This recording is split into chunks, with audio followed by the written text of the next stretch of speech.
Hello, my name is Kimberly Stewart Lucas of Warrior Mamas and Absolutely Divine Events, and you are watching another episode of Dish with the Doulas. Thank you for joining me. Today, I am joined by someone I've known for a minute, and we got an opportunity to come together and to talk. And I am joined today by Terie Boles of iCREATE Holistic Pregnancy Service, right? Right, Thank you for joining me, Terie. Hi, Kimberly. I am such a big fan of yours. Wait, and this really, we just like scheduled this like last week. So I am grateful that even just the process of getting to this place was very seamless. And so I appreciate you taking the time out to join me today because It's an honor to be I'm a here. fan of yours too. And we've been admiring each other, I suppose. Yeah, And so my introduction and connection to you is through my midwife, Toliwa. yes. And so let's see, I connected with Toliwa with my second daughter, who is Yeah. now 13. So that Right. means for 13 years, or maybe 13 some change, we've been connected, right? Mm-hmm. And I think there were a couple of meetings or a couple of, appointments that I had with her. Yeah. Yep. Where you all lived. Yeah. Exactly. And that's where we first met. And so I want to, so like I told you before, there's so much that we see on social media, but I want to know more about you. And also I want to mention another time that we spent more time together was, and I talk about this often, when Wapio came. Yes. And did the Women's Genetic Potential Workshop. And Yes. the fantastic workshop, right? Yes. So Yes. I remember sitting in the room. I think it was like an enclosed patio or something, and Yeah. and Yeah. We had a my whole little sunroom. Yep. Mm-hmm. changed my life. Like I always share the story about caring when you have your girls and their eggs and potential your grandmother. grandbabies. Yeah, your grandmother carried you. That's So amazing. those are moments for me that help create warrior mama of who I am and what I know. Wow, that is beautiful. So you are definitely part of, even though we haven't seen each other and laid eyes on each other in a minute, you are part of my foundation in the birth work that was to come in my life, which is the stuff I do now. So please tell us, how did you come to be a midwife and to do all the wonderful things you do? Well, I have a unique story. Mm-hmm. When I was young, when I was a little girl, and I'm from Colorado Springs, Mm-hmm. I knew that I was going to do something with women and children. Mm-hmm. I knew that when I was little, but I never knew what that was. Never knew what the extent of that was. I could always see myself speaking to women, being with women, and this was very early on. But life happens. You have children, you have relationships, you have ups, you have downs, whatever. And when I had Trinity and Tyreek, my last two children, Mm-hmm. I had already had hospital births, and I had a cesarean before, so I'm a VBAC mama. So yay, VBAC mama, so you can do it. You can do it. And when I had them, at that time, my whole life had changed. I had moved to, excuse me, had moved to Atlanta. I became a vegan. I was studying with the Science of Morse Temple. So my whole world just kind of changed over. Mm-hmm. And then I had my last two children, Trinity and Tyreek. And then tragically their father got murdered. Mm. So in between that, about a month or two after that, I started having these real vivid dreams. Mm-hmm. Of women coming up to me and pregnant and saying, "Can you help me deliver my baby?" And I know, and pregnant women, even in person, would come up to me, and because the children were so small, they were 1 and 2 at the time. Mm-hmm. People thought that they were twins, so they would. I know. So they would come up to me, and babies would come up to me, and then all of a sudden I was like, oh no. You were a magnet. Yes, I was like, no, nope, I'm not doing that. I'm not, I can't do that, you know, because I was still in my grieving process, whatever. But it just continued on. It continued on, and it continued on. This was he passed away in 2001. Okay. This continued on and on and on. I started suffering from sleep deprivation, insomnia. I was scared to go to sleep because I knew that I was going to have these wild, vivid dreams. I started losing weight. I closed my heart. All of these things started happening. I say by the end of, but in between that, I had got this fantastic job at Lifelink, Georgia, and I had my own office, my own business account. I had all these things going on, but you couldn't see what was going on with me. I was functioning, but I wasn't functioning. So, I think towards the end of that year, I called Nyasha, who was my midwife, and I told her about all these dreams I was having, and I was like, well, what do I do, you know? And then she said, well, Terie, you got to call him. And I was like, call him? What kind of call him? What does that mean? And she's like, yeah, you got to call him and be a midwife, baby. And I was like, I don't want to be a midwife.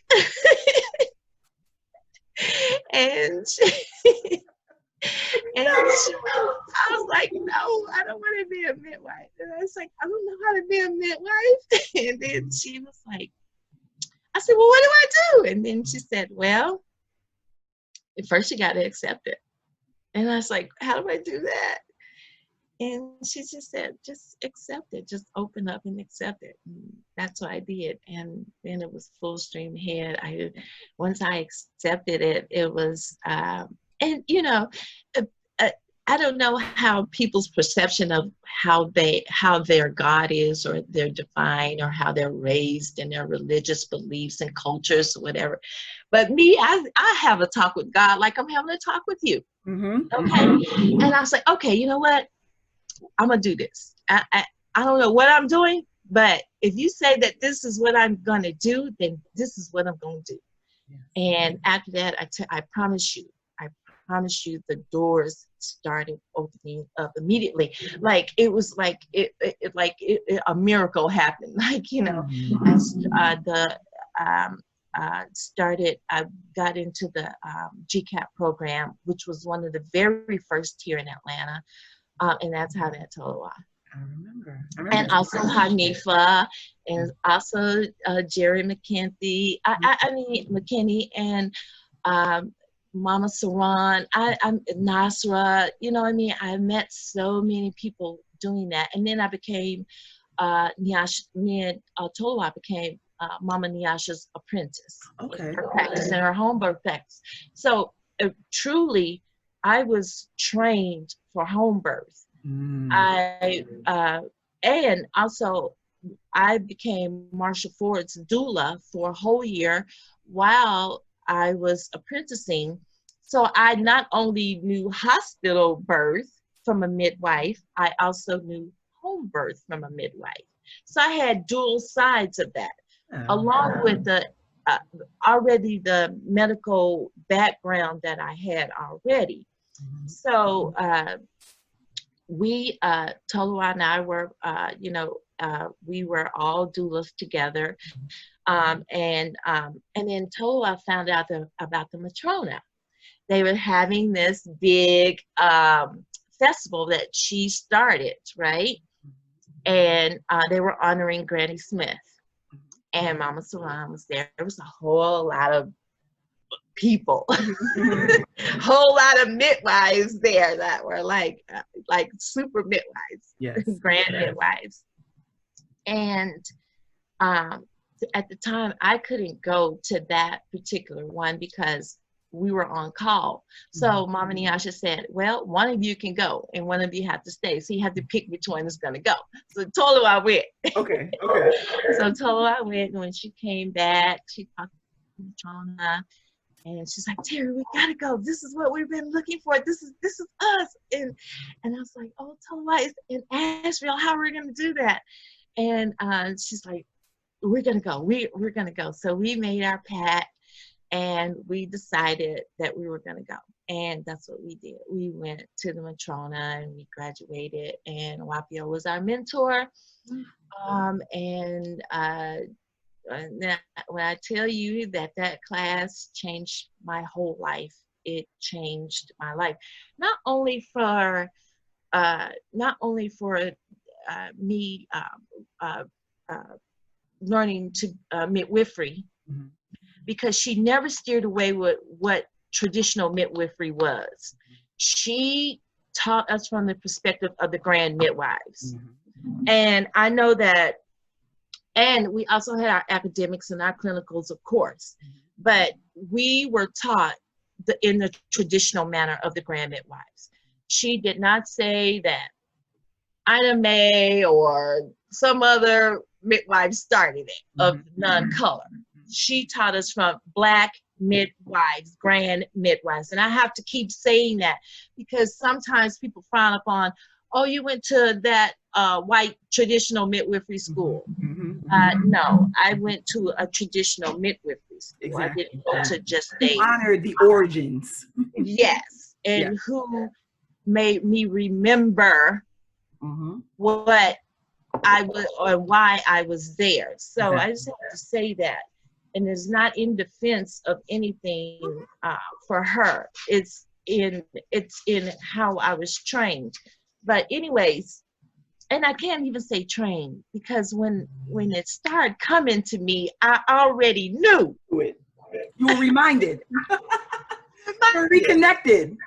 Yes. And when things started coming, I was like, okay, I'm familiar with this. It seems like I've done this. I've seen this. This is a part of me. It became me. So, but in the end, and we had a glorious almost 3 years of the Matrona. Okay. We did skills, we did clinicals, we did pelvic exams on each other. That's how we learned. We had 4 pregnant mommies there. One was total wise, so we got to learn to palpate babies. We got to do prenatals on them.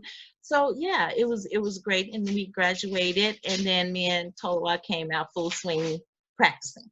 Yes. Full swing practicing. And, we were frowned upon at first. It was a little rough for us in the beginning because we were young midwives. And we kind of didn't take the apprenticeship role, going under another midwife. I did go do some births with Mama Swan a little bit, but other than that, we came full swing that way. Yeah, we had already had our plan. We started Mama Toto's Childbirth Alliance, and then that's where we started doing all the workshops, and mamas from all over would come to these workshops that we done. We started the first doula program here in Atlanta through the Matrona. And we just offered so many classes, and still going strong today with both of our practices. So, and that's where I learned and became part of y'all's world. Yes. Because in my 5th month of pregnancy with Sarah, the office that I was going to got wind that I wanted to do a home birth and sent me a letter. Hey, can you turn that down? Sorry. That's okay. It's like they sent me a letter saying that I was a liability to the office. Wow. Didn't call me in. I mean, there really wasn't, my visits were probably 10, 15 minutes anyway. Right. But they sent me a letter saying that they were dropping me as a client because they, and at the time I didn't know that was something I shouldn't have said, or because it was something, we'd already had a successful home birth. It wasn't a planned home birth with Solomon, but I was like, I want to do this again. And this time I want to do a water birth, And so I was speaking very openly in my visits, and apparently that practitioner, let it be known, and they sent me the letter.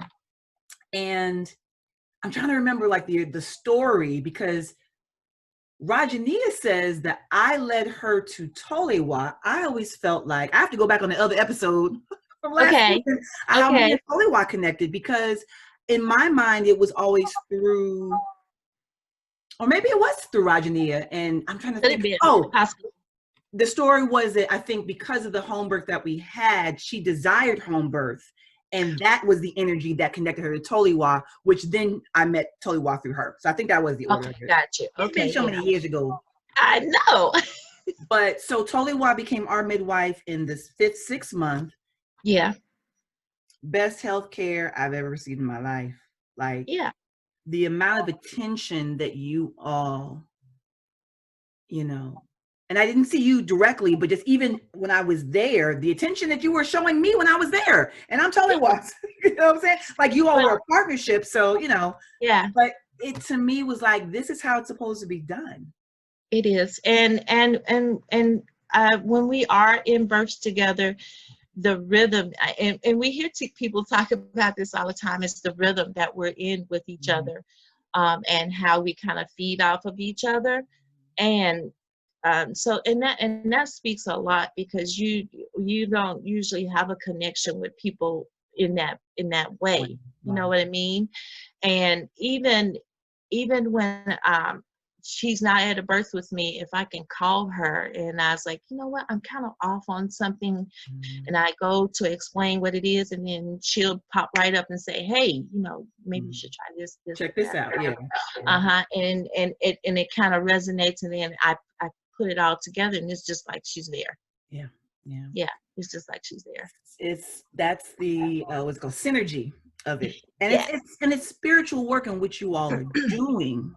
So like you said, and what you believe and how you talk to God, like, it is to me a very personal, it is, as like you said, as we're talking, and it's just very sacred work. And to be able to find someone else and connect with someone else that sees it in that way, and then you all have this energy, that's, and you all are creating, and I know, Totally Wise mentioned before, you all are creating healthy families. The love in which you put in as mothers are carrying, that continues into after the baby's born, and it's planting a really powerful seed. So you talked about how, you went from, the training to doula to midwife. Can you share, and I know people, like I said, can look at this up, but I just want to hear from your perspective as a midwife. Can you share those differences of midwives and doulas? Because even now, especially now, because everything that's going on, and of course it's commonplace, these names are, pretty common to us in this community, but for some people, they hear these words and don't know the differences, and don't know who to seek when, and so forth. Could you share? Yes, of course I can, because I get calls to say, can you be my doula? And I'm like, I'm not a doula, I'm a midwife, but I can point you into the right direction. And then they'll say, well, can you still be my doula? Heard all that, but can you still be my No, I can't still be your doula, but I'm gonna do the amicably correct information for what a midwife and a doula is. Okay, a doula and a midwife offers different types of services, even though they both support childbirth. Okay. Yes. Midwives have medical training during the process of birth and delivering a healthy baby. Okay. Doulas, on the other hand, focus on the needs of mother, offering support, mental, physically, and emotional. Okay. So that's the difference. Now, yes, midwives do all of that too. Offer all of that as well, but we also offer the medical aspect of it. Yes. Any complications, doulas don't do any vitals. They're not supposed to, but they are. I know that some are out here practicing like midwives, and that's dangerous. And I'm not your judge and jury, but I will be. No, I've been privy to an experience, and it's yeah, there's a Oh distinction.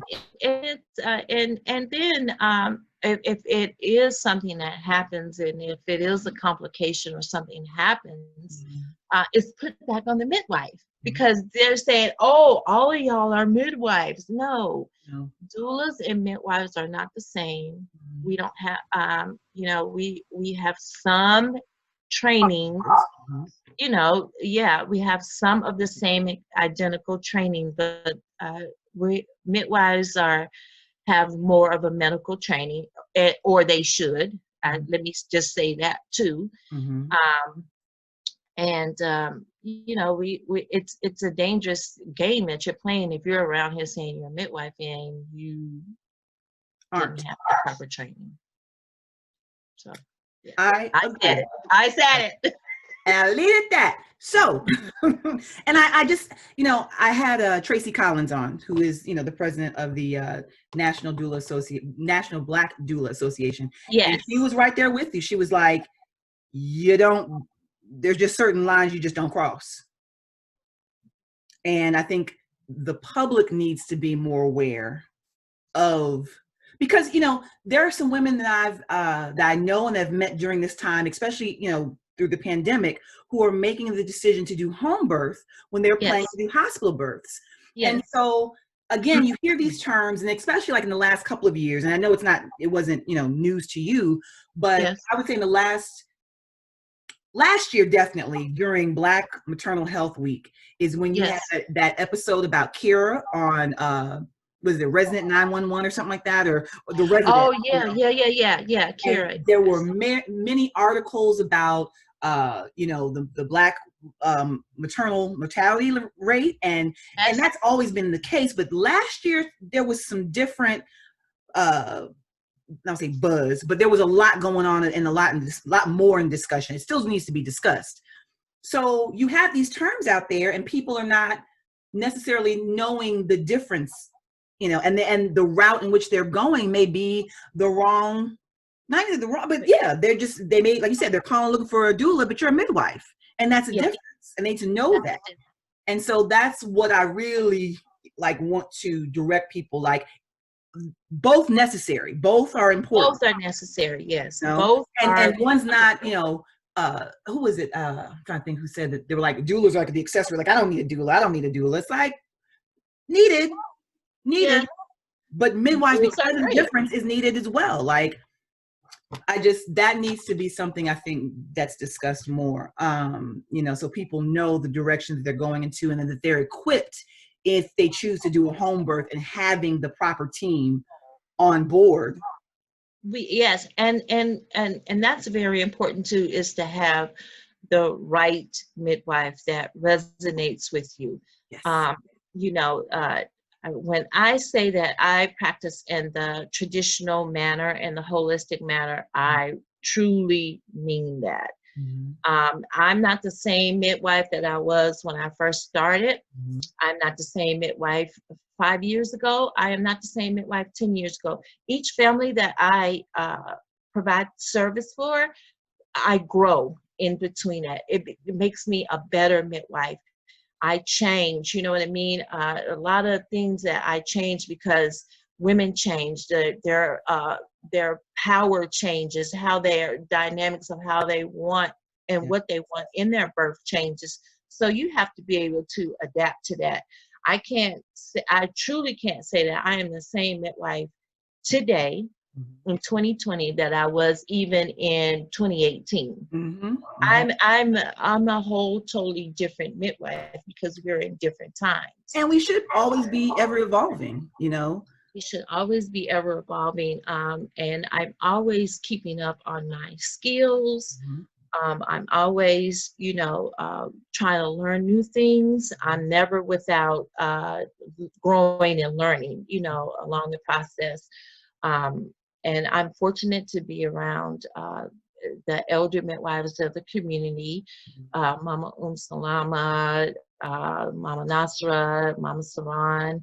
And I'm so fortunate to be in circle with them to learn things. I can call Mama Saran at any given time and ask her about something, and she always has advice.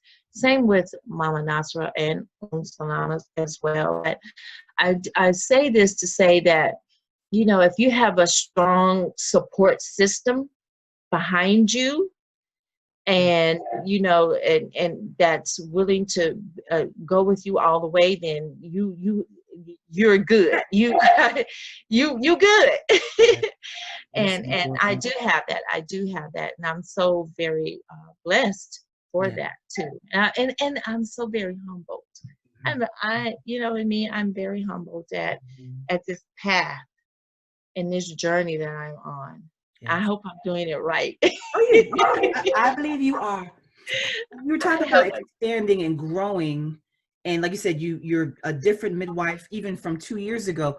How much of a difference of midwife are you now from the beginning of this year? So, oh yeah, because well, you know, because of everything that's going on. How have you had to expand and, you know, change things up because of the pandemic? And you know, I'm sure have you received an increase in phone calls of people wanting to do home birth now? And of course, yeah, at one time, I'd say during March and April, I had an influx of calls, and just the same with me, with all of us who do home birth.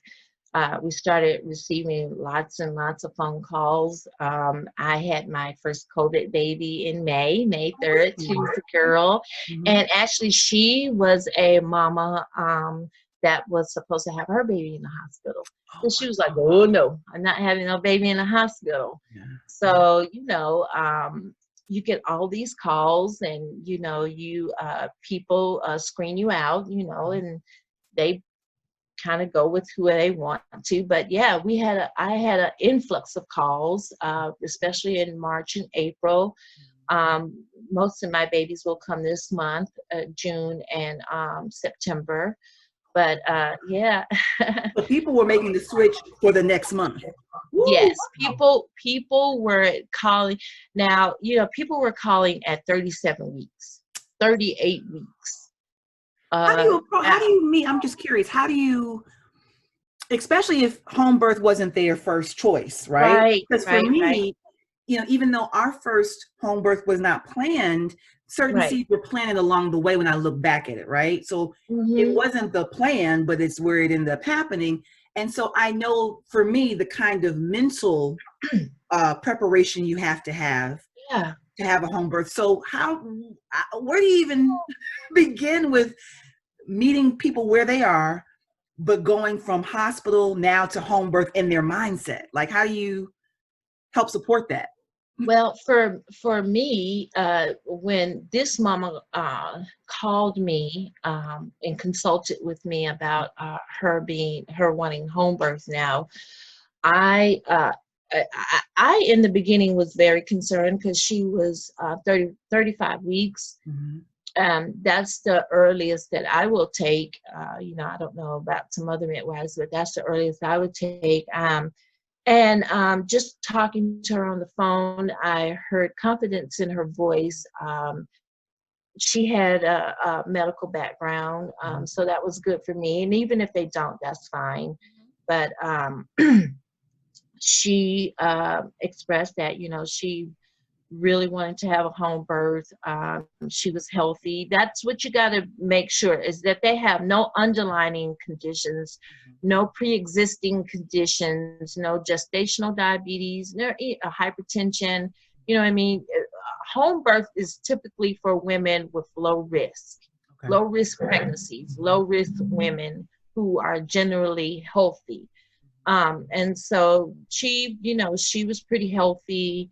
And I got a really good feeling for her. I didn't think that she couldn't do it. And I guess it was more of an intuition thing for me. More of an intuition and meeting them where they were. I knew that she had been getting proper care because she was doing prenatals, of course. And so I was like, okay, you know what? I'm gonna do this. I'm gonna take this mommy on, and I did. And she had such a wonderful, beautiful birth. Her baby was so beautiful. She was with her mother and her husband and Is her her first children. child? No, no, this was her fourth child. Oh, So this was her first home birth. okay.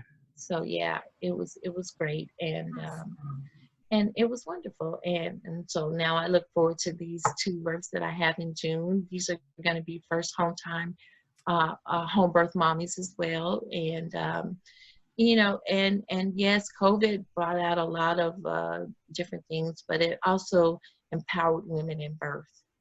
Right. I have And to that's say what, that. you know, in the grand scheme of things, like, yes, what's happening out there is unfortunate, and there are some people that are succumbing to it. But on the, I want to say the other side, the power, the empowerment that people have been gaining from this time of Yes, reconnecting with themselves, having the time to reconnect with themselves and their families and yes, their partners and their, that to me, it's like, it is, it's like I and said, as crazy of a time as it is, it's still a very powerful, sacred time. it I really is. hard to not see it that way, It really is. And we've the community midwives, we've had to change the way that we practice is we do virtual consultations now instead of going into the homes to meet like we normally would, and have the virtual consultations first, and if hired, then we start to, of course, do prenatal care. Prenatal care nowadays look like for me is the day before the actual clinical part or the vital part. We have a virtual phone call like this, Mhm. and we go through a list of little things that I may have or something that we may have left off depending on what the trimester is. I ask questions, they ask questions, and we go from there. And then the next day I go over and I do the clinical part, and that typically lasts between 30 to 40 minutes depending on what's going on. I have on a full mask when I go into the home now, gloves, of course. I take my temperature when I come into the house so that the family can see that I have no fever, I'm not sick or anything like that. I don't require the family to mask because it's their environment and it's their microbiome. So I don't require, I just come in for protection for them, from me. And so, it's been working out really great. I've had no problems with the family, me coming in and, if I have to stay a little longer, it's fine. It's not like you're going to freak out like, oh no, I stayed my 30 minutes. Which is, again, to me, that beautiful part of the care that you all provide, because typically, in the traditional sense of healthcare, depending on what your insurance is, you may get 5 minutes, you may get 2 minutes. It's a good day if you get 15. Like, that's a rare thing, right? And it's very hard. It's very hard because I am such a personal midwife, and I love to sit and talk and watch the dynamics of the house, Because what's it's going so much. on. Yeah, and just even me sitting and watching the dynamics of the house, I can already know how the birth is gonna go. Really, truly, or talking to them. And sometimes you have to counsel them because he might not have rubbed her feet. Okay, bruh, rub my feet. That was one of the powerful things Totally Why told me, and I share it with other couples, is that Yes. whatever's going on right now in this Yes. house, and the way you all relating to each other will play itself out and magnify during your labor and delivery. So if y'all Better are say trusting that. each other, the trust will be there. If you're not trusting each other, it will show up and this ain't the time you want to show up. If you all have great communication, yes, great. If you don't, it will magnify. Faith, Yes. trust, all of the surrender. Like, Yes. she told me that. I was like, because we think that things are like in separate vacuums. It's like, no. No. No, no, no, All of no. this is related. Right. All of this. So if All there's an of it. unresolved issue that you have, you better get right with it right now. You better get right with it. And that's why I'm saying, like, now we've eh, cutting some of the prenatal time out, but I've been the one that's like, you know what, I got this mask on, we good, let's get down to it, let's see what is it, so that, and really midwifery work is a lot of mediation. Mm-hmm. It's a lot of mediation. It's a lot of, like you said, if you don't get issues out, if it's not with the couple or the house or whatever, believe me, it's going to come back in birth. I've seen it. I've seen it. I've seen it. I've seen it. And so, yeah, we definitely, and I do miss those long prenatal visits, but I know the times that we're living in, and I just try to make sure that I'm on it and I'm being attentive to both people and their Exactly. families, and so yeah. Exactly. Well, I know you said you had a story for me. I want to know, we talked about the name. So Oh I yeah. create holistic pregnancy services. Tell me how you came, because iCREATE says everything to me. Like that, I always say everything begins and ends with you, with whatever situation in life. Yeah. So share with me how you came up with the name. Okay. So this was when we were at the Matrona. Uh-huh. And back in the early 2000s, there was a sister here that she did a little conference or workshop, and I believe it was called Earth. I can't think. It was just at the top of my name. Mm-hmm. It was called something Mama, Mama Expo or something like that. Whatever it was. So, anyways, me and Toa were doing cloth diapers. Mm-hmm. We were suppliers of cloth diapers, Okay. and we wanted to always call the Mommy Expo. We wanted to get in on. We wanted to be a part of this expo. Mm-hmm. So we were like, well, what are we going to call ourselves? And we were on our way going to Asheville, because we commuted back and Oh, you weren't forth. staying there? You were coming back Well, and forth? I actually told her I finally moved up there, but when we started out in the beginning, we were commuting back and forth every week to the Matrona Ooh. in Asheville. We commuted twice a week, Okay. sometimes 3 times a week. Wow. Yep, we did that. And so we wanted to be a part of this expo. Mm-hmm. And we was like, well, what are we going to call ourselves? And then I was like, oh, we're going to call ourselves Mama Toto, like Mm-hmm. that. And then it's like, yeah, Mama Toto Childbirth Alliance. And so that's how that started. Okay. So once we started Mama Toto, that's how people started knowing us from Mama Toto.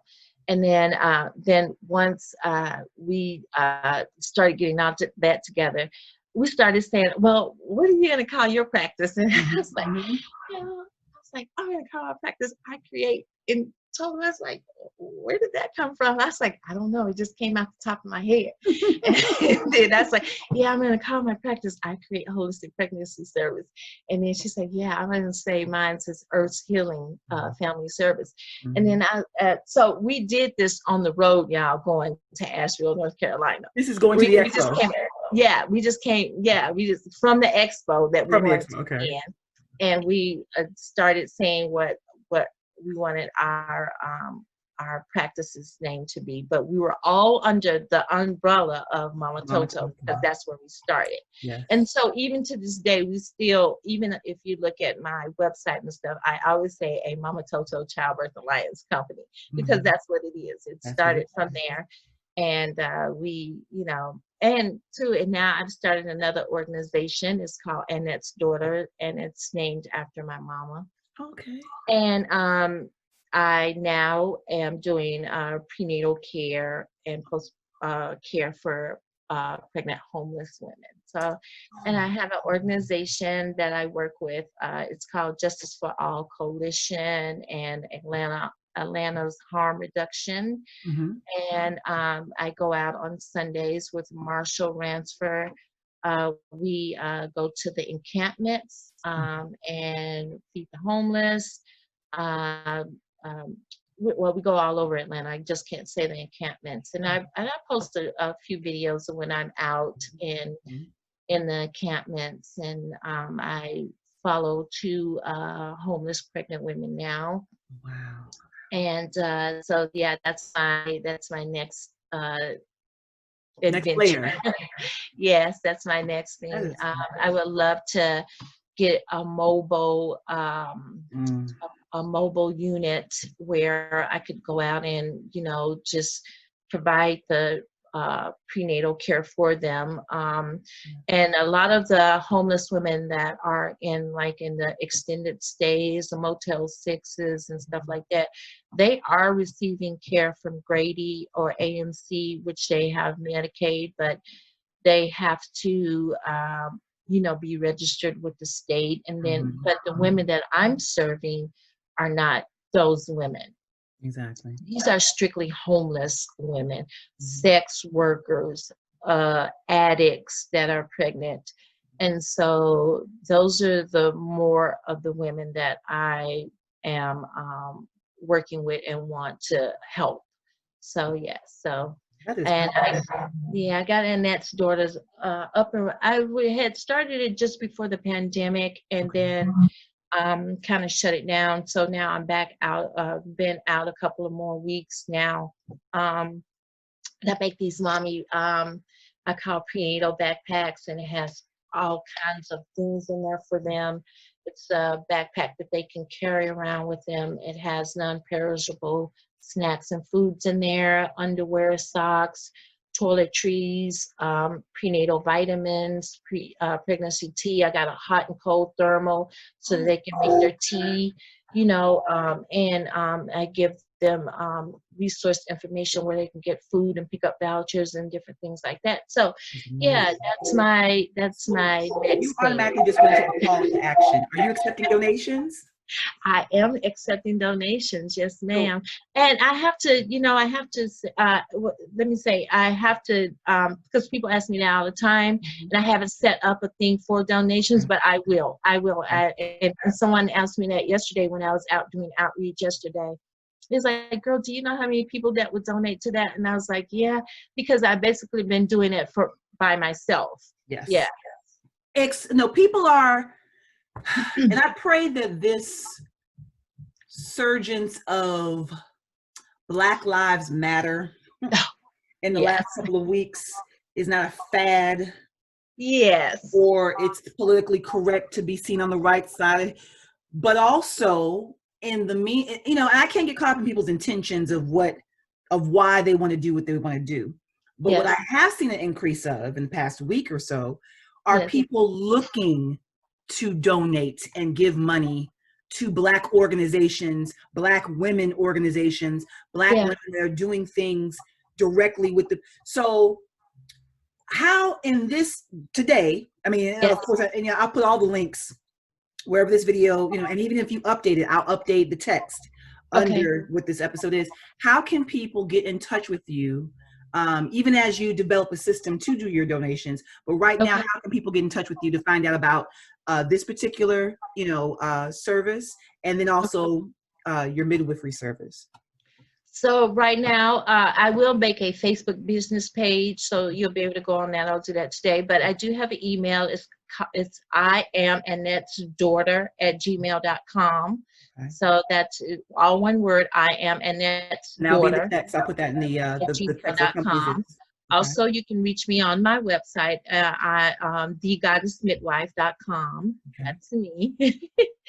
And I know. And I have to tell you why I started calling myself Goddess Midwife. Yes. So one day I was just like, I heard this lady talking about, I guess this sister, she was talking about how goddesses are, how powerful goddesses are. And I was like, you know what? I'm going to call myself the Goddess Midwife, and I trademarked that. So because of the power that you bring to what it is that you do for women. But it's the power that the goddesses, the mamas, and the women bring to me too. So that's why I say that. Yeah. I But love that. yeah, so you can reach me, and I'm on Facebook. I create Terie Boles. Mhm. I'm on Instagram, Instagram. Mhm. the Goddess Midwife. I'm Mhm. on Twitter, Goddess Midwife again at Goddess Midwife. So I'm on all platforms, Okay. all social media. I'm pretty sure people have seen me ranting and raving on Facebook. And I'll have all of those links available, Yeah. when I post information. Because what I'll do is this will come out on Thursday. And so Okay. in leading up to that, I'll have information as well. And then once you do set up whatever, anything new, I'll Yeah. add that and edit it. That's easy Okay. to do that. So Okay. Great. I am Great. so glad that you joined me on this day and took Thank this you. time to share the gift that you give to women. Like I said, you are it changes it, you talk about how much it changes your life, but it changes mama's lives to have Oh, and receive that kind of care and support. yes. I can't say it enough that I am so very grateful and humble to even be able to go into people's homes Mhm. and provide care and services for them. And they bring that out. They bring that out in me. Yeah, And I do not take that for granted. I'm so honored and blessed for that. excellent. Yes. Thank you again for being on Dish with the Well, Doula. thank you, thank you. We have to do it again. I want to do karaoke night. This is so. We'll talk about that. I'm gonna start back up again in a couple weeks. But we've been Okay. doing it. We've been doing it for like almost. I think this is the 12th week coming up. Because Okay. for some people, it's what holds us down. It's been community, Yeah. and I'm a karaoke disciple, so Yes. Yes. So yeah, and I I know actually, absolutely if, nothing. if you want to come back on, I'm putting together some round table online discussions Oh about yeah. the fourth trimester and Oh, about okay. making. And you talked a lot in this episode about the changes that you have to make and women being empowered to have home births. So there are a couple other episodes I'm putting together that I would love for you to be a part of if you're Sure. available. I would love to. I'm honored to come back anytime. Yes, ma'am. All right. And so thank you all for watching this episode of Dish with the Doulas. All of Terie's information will be in the text where you see this video, or where you're listening to the audio if you're listening to Spotify or iHeartRadio. And again, join us for another episode of Dish with the Doulas. And we thank you for joining us today. All right. One love. All right. Thank you.